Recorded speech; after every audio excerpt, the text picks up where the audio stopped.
Hello, Rhonda Greenberry here, certified aromatherapist, creator of 5 Seconds to Healthy. I am coming on because I want to have a conversation about why brand matters, okay? More often than not, people believe that I am brand loyal based on my affiliation in a network marketing company. You could be further from the truth. As a certified aromatherapist, I own hundreds of oils, and doTERRA currently, at the time of this video, only carries about 88, just shy of 100. So obviously I buy other brands. However, I'm pretty particular about what the criteria that those brands have to meet. So I'm going to explain that a little bit to you. First, let's go over why brands matter, okay? Currently, 75% of essential oils being sold are adulterated. What adulterated means is that they are cut with something. They could be cut with a chemical synthetic that is not going to give your body the therapeutic benefits that you started using oils for in the first place. So basically, it could be like a perfume, or they could be cut with an oil that is not the same as what's on the label. Believe it or not, essential oils all over the world are getting away with this. And it's happening here in Canada, it's happening in the States, it's a real live happening thing, okay? The essential oil world is unregulated. Unless there's a natural health product number on the side of the bottle, they don't have to commit to what's in the bottle. And even with that criteria, there are always little exceptions to the rule. So knowing the company matters. The brand 100% matters.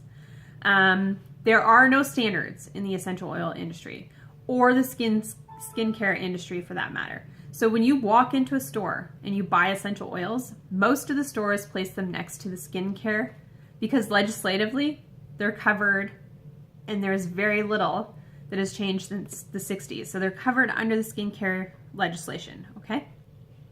They can put 100% pure essential oils on the label, but that doesn't mean nothing else is in the bottle. So, sorry, I'm stumbling there. That doesn't mean nothing else is in the bottle, okay? It means they may have put 100% pure essential oil in. It may not be the oil that they're claiming is on the bottle either. There are some labeling laws, so they have to do things like they're using botanical names, but the laws and requirements are confusing to the untrained consumer. And in some cases, the untrained or the undertrained practitioner. So I have actually seen certified aromatherapists run out and buy terrible brands that are well known to be adulterated or show no signs of being pure oils. So this does happen, okay? So it's really important to kind of understand, like, why are you picking the brands that you're picking, not only personally, but professionally. If you're a professional doing this, you hold liability insurance. Can you say 110% that you trust the brand that you're using? Because that's a really important question to be able to answer. And then the other thing is, health shops don't always know that the essential oils that they are carrying are not good, honest brands. They don't. They're just buying up products for consumers. And sometimes health shops are consumer driven. So they will stock brands that have a terrible history because they know people will come in and buy it. So they're profit driven too. They're not looking at the best interest of the consumer versus ensuring that they would only carry pure therapeutic brands, right? So what do I look for in a good brand as an aromatherapist, okay? This is going to be a really tight criteria. This is a criteria that I have spent the better part of 3 years developing. It took me 18 months to settle on a brand that I would like and use. And although I do have other oils, I'm still very skeptical of most of the other brands.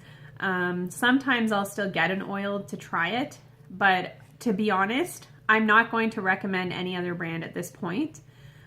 Because there are answers in my criteria that I still can't answer for every other oil company out there yet. Okay, so to start, a good brand will have GCMS reports. Okay, GCMS reports, the GCMS stands for gas chromatology mass spectrometry tests. And I hope I said that right. If I did not, you're more than welcome to Google the specifics on that. Tests can vary from company to company. And the GCMS reports kind of help us ensure that there's good quality control. It will verify that the oil in the bottle is in fact pure. It will tell you the level of specific constituents. So if you're a certified aromatherapist or an aroma professional and you're practicing, chemistry and constituents should be really important. They should be at the top of your practice list. If they're not yet, that's something that you really need to develop as a professional, because when you are blending things for people on a therapeutic level, it's important to understand the level of constituents that are actually in the blend that you're giving somebody. And it's important to understand the constituents that you are recommending to somebody when they're buying them themselves, right? And it's also really important to look at these things because we can have healthcare concerns and reactions and so much more, right? So that's really important. Some companies will do things. They will say, we offer soil analysis.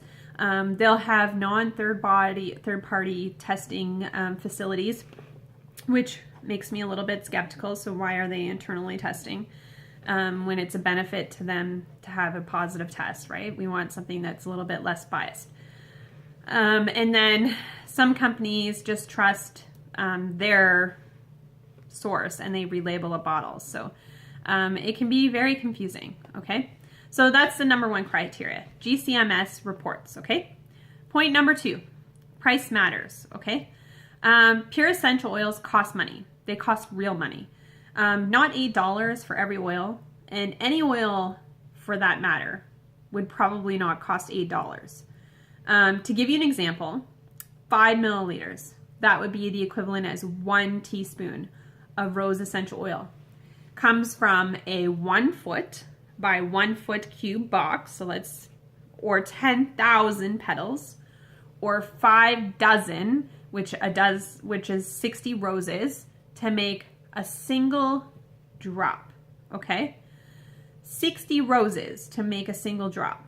Right now, if you run out to the store to buy a dozen roses, even with markup, even if you did it at cost, I can assure you that you are not buying roses at the cost you're paying for a drop of essential oil. It's expensive, okay? I believe that a consumer should expect to pay, if they can find a good deal, around $220 before tax, with a wholesale practitioner discount. If you're shopping at a consumer rate, and let's not forget the retail purchases usually have a 55% markup, then it wouldn't be unreasonable to expect you to pay somewhere close to $500 for 1 teaspoon of rose essential oil. So let that digest for a moment, okay? Now, frankincense is a tree. The Boswellic Cartier, and I don't know if I'm saying that right, but you're more than welcome to Google it or ask me a question below if you're not clear on what I'm actually talking about, is one of the most therapeutic species grown in wild in Somaliland. It can't be cultivated. We don't know how to plant this and grow this tree. So when a company sells this oil for $15, what will happen is brokers will take the oil and they'll dilute it to make a profit, or farmers will over-harvest it to make more money and provide more oil. But the problem with this is once you kill off all of the frankincense, it will be gone. We cannot cultivate this plant. This isn't the only essential oil that does this. Price will contribute to the sustainability, but also fair trade products. The men were getting paid low wages and the women were getting paid low wages, right? So we want to up those wages. This is why I affiliate with the brand that I affiliate with. They have efforts, they have contracts and deals with places like Somaliland. Sustainability is an important piece of what they're doing. And this is going to transition into my third point, which is actually sustainability. Okay, so number 1 was GCMS reports. Number 2 was price matters. Price matters, okay? If you don't know why oils cost so much money, take a million webinars, send me a message, let's talk. I'll explain it to you. oils cost real money. They don't cost $8 for every kind of oil in a store, in a department store. Okay? Third part is sustainability, and this is where price plays into this. So if we overuse and abuse the farmers, some plants will become extinct. And then we won't be able to have them for oils that we love, or in some cases, oils that we need. There are people who are actually using oils for health conditions who need the oils. They are managing their health. They are functioning human beings because of the therapeutic benefits of essential oils. We should not be taking that away from them. But if we are not being sustainably responsible, we will be doing that.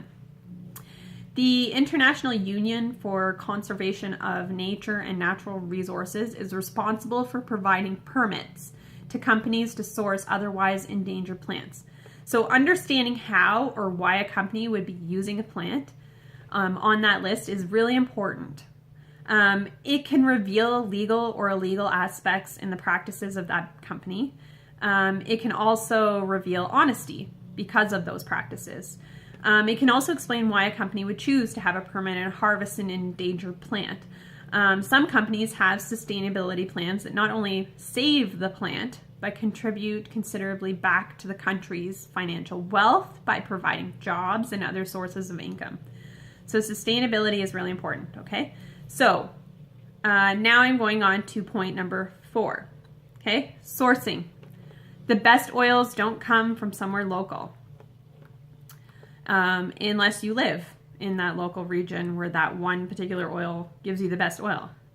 For example, it is well known in the aromatherapy world that the best lavender in the world grows in France. But lavender is a wild plant. It grows easily everywhere. But lavender from France presents better therapeutic qualities. Some companies will attempt to grow their own plants.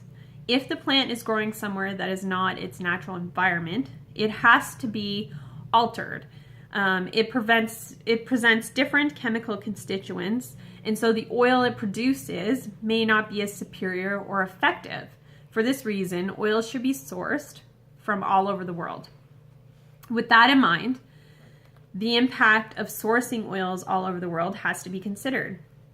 So taking the seeds from a family that has been farming for hundreds of years to create a large plantation in the Western world is not only compromising the plant in its therapeutic benefits, but also feeds into the selfishness of Western companies and consumers, okay? So this is very poor practices. It's kind of disgusting that companies even do this at all.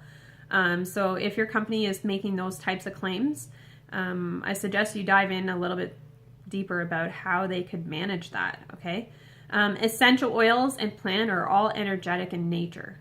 So where and how they are sourced can affect many things, including taking away a chance for that country to create a source of income and thrive, much like we do here, okay? And lastly, organic means little to nothing in the plant world. Organic is a bought label. Its standards apply to countries that have created a standard based on using pesticides and chemicals on their products. In many countries, wild crafted plants and all plants are already organic because they don't pollute their resources in an attempt to mass produce like we do here. Okay, so and organic farms are rarely inspected. I have a friend that was dealing with organic farming for vegetables, and his tractor leaked gas all through the soil of his vegetable plantation, okay? It wasn't a big deal because after he passed his label, his first inspection, he received his organic label, and they never went back to inspect the soil or the produce that he grew again. So I'm generally skeptical of oils labeled as organic, and ultimately the GCMS report should tell you what's in the bottle anyways. So there is not necessarily at all, in my opinion, it pulls little weight with me to have the organic label, okay? Point number 5. So this is a long discussion, okay? I'm trying to be as fast as I can. Honesty. Every company is run by humans. At some point in the chain of business events, someone somewhere will make a mistake, okay? Or they already have, and it's all over the internet. Just go look it up, okay? If they do your research well enough to find your company's mistake. But that doesn't mean that I take it that doesn't mean that I take them out of the oil company consideration list, okay? First is the mistake an honest one, right? If yes, then what do they do after all the alarms went off to flag their mistake? A company that apologizes, explains, works hard to fix the problem is being honest. A company that pulls lawyers into the mix, writes nasty letters to protect their image, and makes any kind of avoidance tactic is not operating honestly, in my opinion. So honesty is a big deal. And honesty is kind of one of those features that I hold most people to a higher standard. Honesty is one of like the first character trait that I look for in people. If you lie, if you tell little white lies, I probably don't trust anything that you tell me, because honesty is everything, okay? And honesty is everything in business too. So that was 5 points, okay? Point number 6, okay? Developing the aromatherapy and holistic health profession. Are you a company that is in this just to make a buck? You can go to a department store, Dollarama, Bed Bath & Beyond, Best Buy, an electronics store. And what are they doing? They're selling essential oils. They're in it to make a buck. Even if the oils were true and whole, which I still, skeptically they wouldn't meet any of my other criteria. They're going to miss one of those first 5 in the first place. I guarantee it. But even if they could, by chance, meet all of that, why is an electric company who specializes in car stereos and TVs carrying essential oils? A little bit weird, right? They're not giving back to the development of the aromatherapy world and holistic health. In fact, they're plastering it and they're making it embarrassing for us. They're making it look like these are candles and perfume. This is not candles and perfume. This is a natural health remedy. This is something that you use in holistic health. In addition to that, when they're doing all this, the Western medical model has gaps, mostly in terms of collaborating with holistic health practitioners to provide a well-rounded approach to health and healing.